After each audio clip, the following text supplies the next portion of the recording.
Hi everyone, it's me, Spring, the fiber enthusiast, and welcome to the channel. So today is Lampworking, Flameworking Day, and that's where I take you over to the table where I am doing glass beads, glass work, whether it's on the mandrel, off the mandrel, who knows. Today, however, is going to be on a technique that I've been practicing, which is called scrolling. And Miss Robin from Scottwood Research, who I just recently did an interview on Thursday night's normal live spin and chat, she was kind enough to come and hang out with my YouTube family and hang out doing an interview style where she told us about her journey into glass making, everything from glass blowing to lamp working. And so she showed us her favorite piece.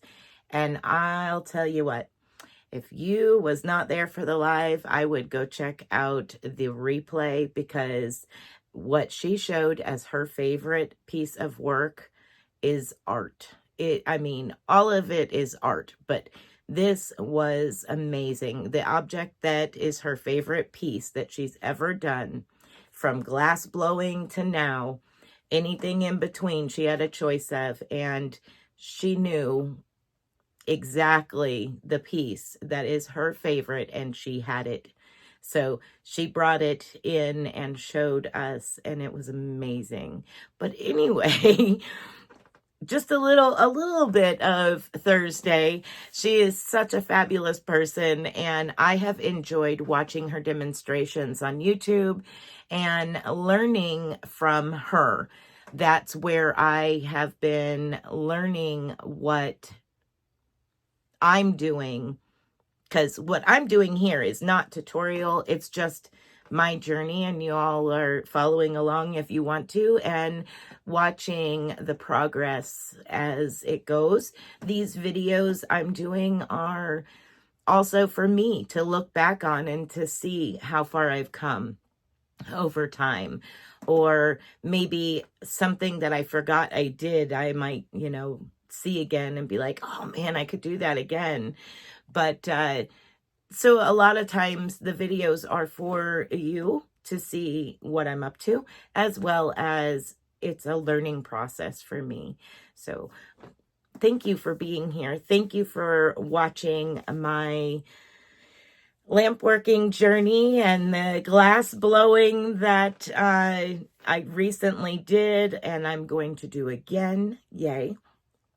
And I'm also getting ready to set up my kiln and get a small pipe to do small lamp blowing, or lamp working under the torch, glass blowing. So not the big glass blowing, huge, glory hole and furnace and all of that. No, we're still behind the torch in here, but I will be able to practice some smaller glass blowing techniques.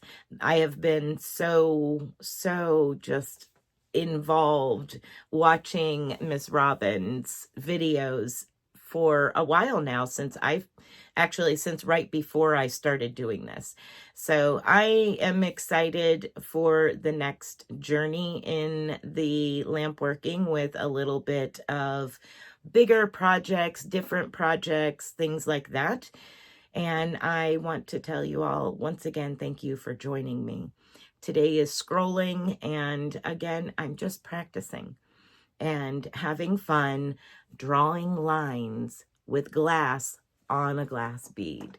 So if you're interested in checking that out, stick around. As always, I'm going to crank up the flame, then I'm going to mute it, and then I'll do probably a little voiceover to let you know what I'm doing.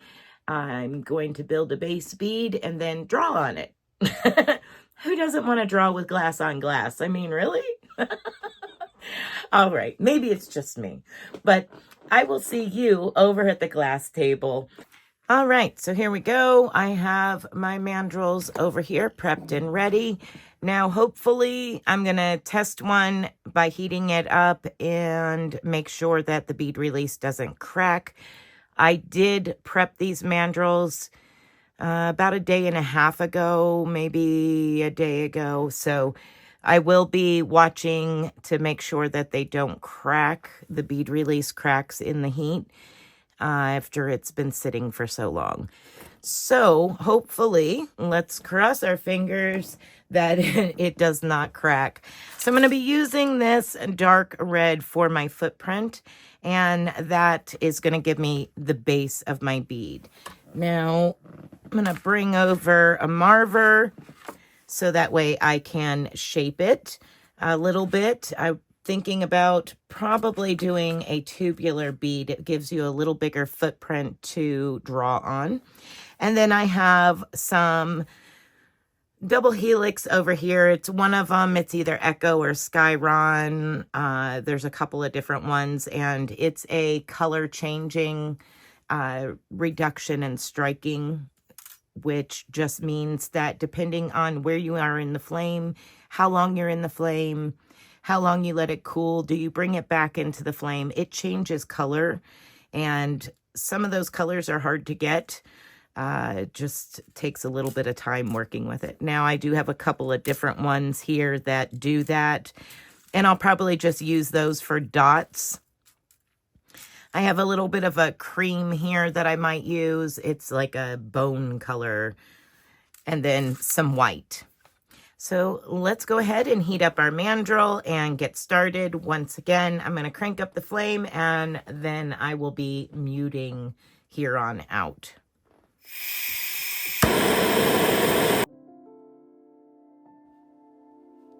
All right, so going to heat up the mandrel a little bit and now work on heating up the glass slowly. It is cold in the room, so as you've seen, it did pop some glass. You will see me jump a little bit. That's because I felt a crack in the rod while I was heating it up. Now, mind you, this is 2 times the speed. It took quite a while working on this bead. So again, I'm just heating up the end of the rod. I heated up the end of the rod enough that I could pick up that piece that broke off onto the table and melt it in, so no waste.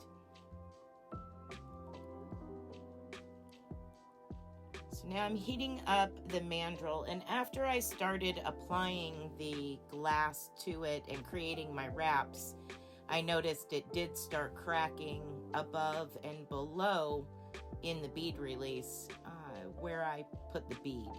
So I had to stop putting the glass onto the mandrel, because if the glass sticks to the mandrel and there's no bead release under it, it will almost act as if it's welded. So getting it off is next to impossible without breaking the bead itself. So here you just see I'm building up what we call the footprint, the base of the bead. Just keep adding glass where I feel like I need to add glass, and now I'm going to use the back of my marver to start rolling it out and creating that tube bead look. And I'll work on it and work on the ends here, just shaping that bead, because once you start putting your drawing on it, that scrolling on it, you don't want to be heating the bead to the point where you're doing a lot of shaping. You don't want to be rolling it on the marver. You want that drawing to stand out. Now I turn the marver over, and I'm using the one slot in the marver to kind of get a really good shape on it, to, you know, an even shape from one end to the other.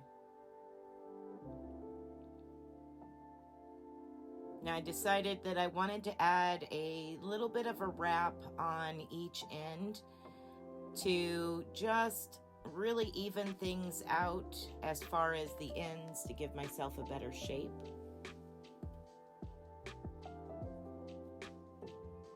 I just love this red color. It's a real deep red.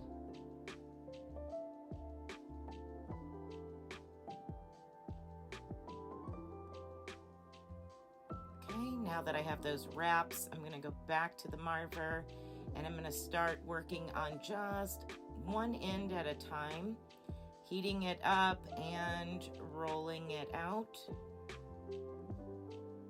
Now I'm going to heat the other end and roll it out.